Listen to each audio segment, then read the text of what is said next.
Terus 1 Desember diterima pembayaran 50% dari harga saham. 1 Maret diterima pelunasan piutang pesanan saham. Gimana cara catat jurnalnya? Ada yang bisa? Silahkan. Cara mencatat 3 transaksi ini gimana?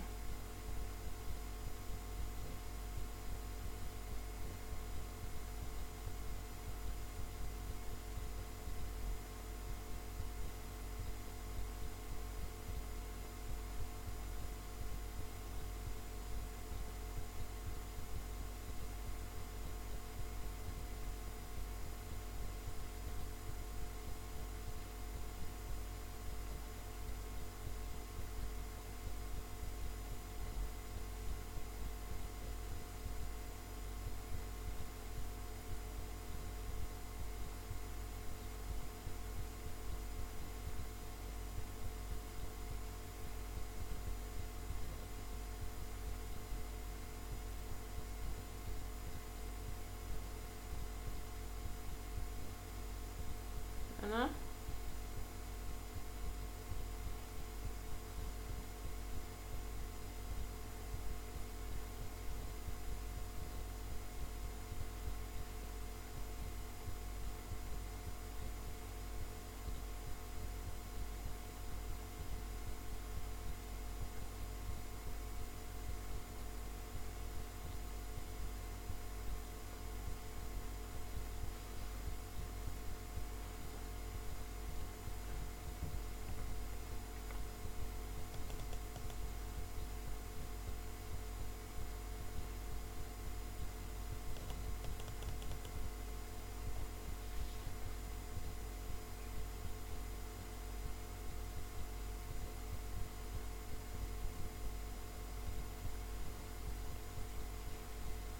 Kira-kira ini kenapa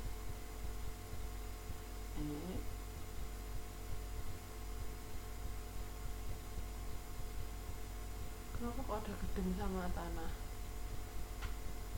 Kira-kira ini sudah dibayar belum waktu tanggal 1 April? Waktu tanggal 1 April sudah dibayar belum sama yang beli saham?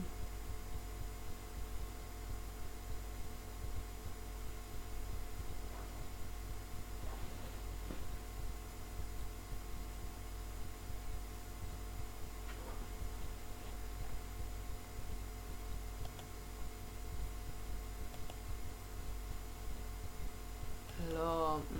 Jadi tanggal 1 April itu dia cuman mesen dulu. Nah, cara catatnya ini piutang pesanan saham pada modal saham biasa pesanan. Jadi pada tanggal 1 April itu belum benar-benar saham biasa, tapi masih modal saham biasa pesanan. Jadi debitnya itu piutang pesanan saham sebesar 3.300.000. Terus kreditnya modal saham biasa pesanan 3 juta sama agio saham biasa 300.000. Pada tanggal 1 Desember itu kan sudah diterima pembayaran sebesar 50.000, 50%. Jadi 50% dari 3.300.000 itu kan 1.650.000. Berarti pada tanggal 1 Desember itu dicatatnya kas pada piutang pesanan saham sebesar 1.650.000. Nah, di sini walaupun belum lunas seluruhnya, kan baru 50% yang dibayarkan.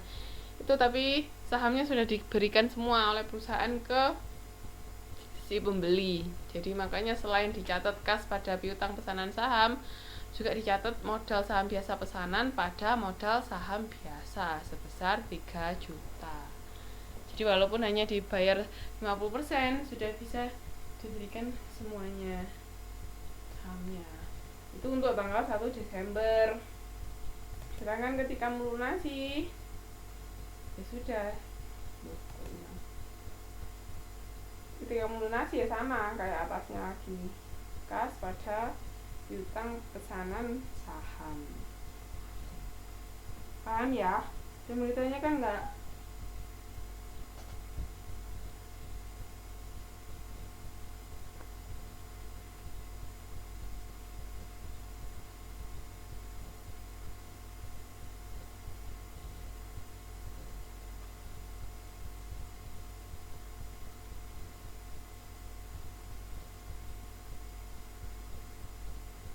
Yang mau ditanyakan?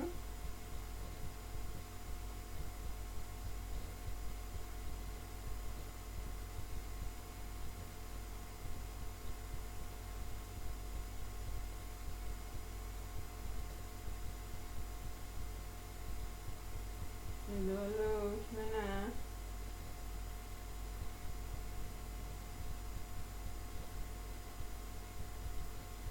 Oke, kalau nggak ada, saya lanjutkan ya. Sekarang mau cari nilai buku perlomba saham itu, ya bukunya itu dilihat dari jumlah modal dibagi jumlah saham beredar, itu namanya nilai buku. Jadi jumlah modalnya berapa dibagi saham yang beredar. Terus ada juga biaya organisasi. Di sini pengeluaran-pengeluaran yang terjadi di dalam usaha mendirikan suatu perusahaan. Ada biaya notaris, pajak, promosi, izin dan sebagainya. Pokoknya biaya-biaya untuk operasional perusahaan. Ini contohnya PTX melakukan biaya organisasi untuk mendirikan perusahaan sebesar 10 juta dan perusahaan hanya diizinkan beroperasi selama 2 tahun.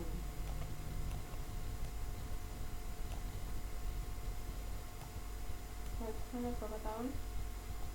20 tahun.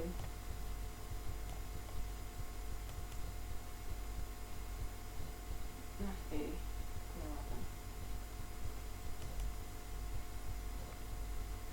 Nah, ini cara mencatatnya ya, biaya organisasi kita akuin.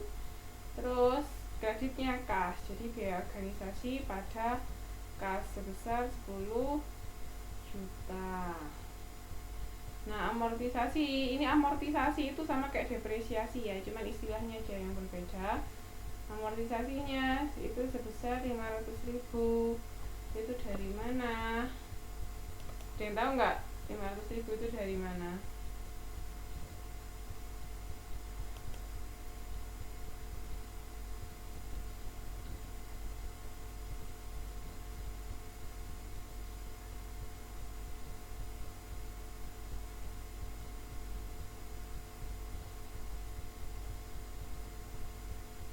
Iya, 10 juta dibagi 20 tahun operasional perusahaan.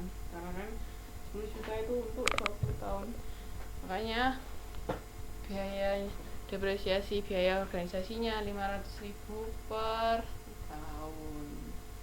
Paham ya?